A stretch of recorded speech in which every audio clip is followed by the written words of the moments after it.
महिलाओं को तो 1,000 रुपए देने का वादा कर रहे हैं। चलिए यहाँ फार्म भर रहे हैं जी घर घर। ये लोग देश का मजाक उड़ा रहे हैं, राजनीति नहीं कर रहे हैं, बाबा साहब के संविधान की अवहेलना कर रहे हैं। कांग्रेस कभी चाहती ही नहीं थी कि कोई दलित मुख्यमंत्री बने, प्रधानमंत्री बने।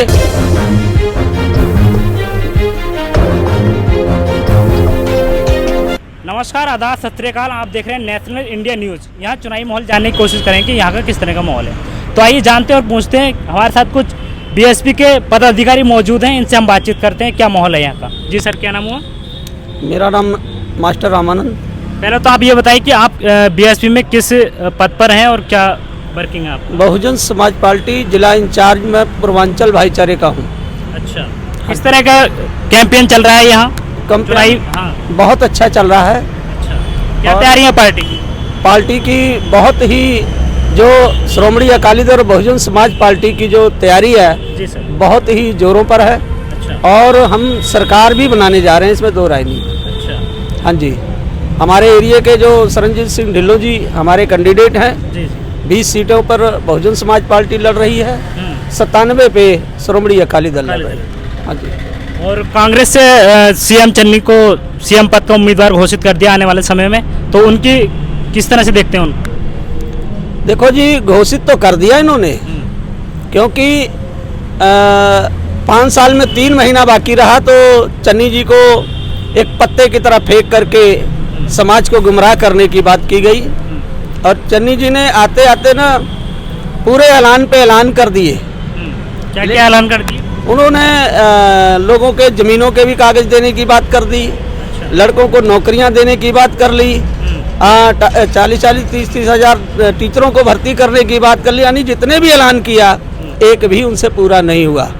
ना कैप्टन से हुआ और ना इनसे हुआ। तो कैप्टन जी तो अब भाग गए, पार्टियाँ छोड़ दिए कांग्रेस। तो चन्नी जी से भी जो काम हुआ नहीं। और आज जो चुनावी दौर में आकर इन्होंने पर्चे दाखिले के समय अभी 2 दिन पहले इन्होंने इन्होंने ऐलान कर दिया कि चन्नी यहाँ के मुख्यमंत्री होंगे। चन्नी साहब को दलित वोट बैंक के हिसाब से तो घोषित नहीं किया गया है, क्या मानते हैं आप? देखो, दलित जो वोट बैंक है ये इसके वजह से ही उन्होंने घोषित किया है। अच्छा, नहीं तो मानते हैं? हाँ। बिल्कुल, क्योंकि कांग्रेस कभी चाहती ही नहीं थी कि कोई दलित मुख्यमंत्री बने, प्रधानमंत्री बने। ये तो इसकी रणनीति में ही नहीं था। आपको मैंने एक बार पहले भी बताया कि जगजीवन राम जी के सहारे इन्होंने वोट ली और उनको इन्होंने कहा कि आप जाके प्रयागराज नहाया हो, 2 दिन का समय लगा लो, अब तो प्रधानमंत्री आप बन ही गए हैं। हाँ। तो वो नहाने गए, यहाँ प्रधानमंत्री दूसरा बन गया। अच्छा। तो ये कांग्रेस की तो सियासत रही है। आम आदमी पार्टी का किस तरह का माहौल है यहाँ का? आम आदमी पार्टी का जो माहौल है जी। देखो जी, पहले हमारे समाज के ना पीछे झाड़ू बांध दिया जाता था। अब हाथ में पकड़ा दे रहे हैं ये लोग। और कैंडिडेट इनके बनिया के नीचे कोई है नहीं। आम आदमी पार्टी यहाँ 16,000 मोहल्ला क्लिनिक बनाने की वादा कर रही है, पंजाब वासियों को मुफ्त इलाज देने का वादा कर रही है, क्या पहले दिल्ली में तो बनाए। अच्छा। दिल्ली में जो यहाँ लोगों के फार्म भर रही हैं 1000-1000 रुपए का कि हम महिलाओं को देंगे, तो पहले दिल्ली में देकर देखें। दिल्ली की जनता महिलाओं को तो 1,000 रुपए देने का वादा कर रहे हैं। चलिए यहाँ फार्म भर रहे हैं जी घर घर। ये लोग देश का मजाक उड़ा रहे हैं, राजनीति नहीं कर रहे हैं, बाबा साहब के संविधान की अवहेलना कर रहे हैं। ये लोग 73 साल हो गया देश की सत्ता में। कांग्रेस चली गई, बीजेपी आ गई, और बीजेपी के बाद अब जो यहाँ का बड़ा मीडिया है ना, जो गोदी मीडिया जिसे कहते हैं, अब केजरीवाल को हाईलाइट कर रहे हैं। बसपा का तो नामो निशान नहीं, जो देश की सेवा करना चाहती है। इस देश में पहले भारत को सोने की चिड़िया कहा जाता था। जी, जी, जी, बिल्कुल। बाहर की दुनिया के लोग भारत में पढ़ने आया करते थे, आते थे ना, यहाँ रोजगार के लिए आया करते थे। और आज क्या माहौल है ये देखिए कि भारत के लोग 25-25, 30-30 लाख रुपया लगा के विदेशों में जा रहे हैं। ये क्या विडंबना है? देश को तो इन्होंने डुबो दिया है। हमारे बच्चे यहाँ से जाकर विदेशों में क्यों परदेशी बन के रहे, इंडिया में रहे, भारत में रहे? तो ये सुखी की बात है।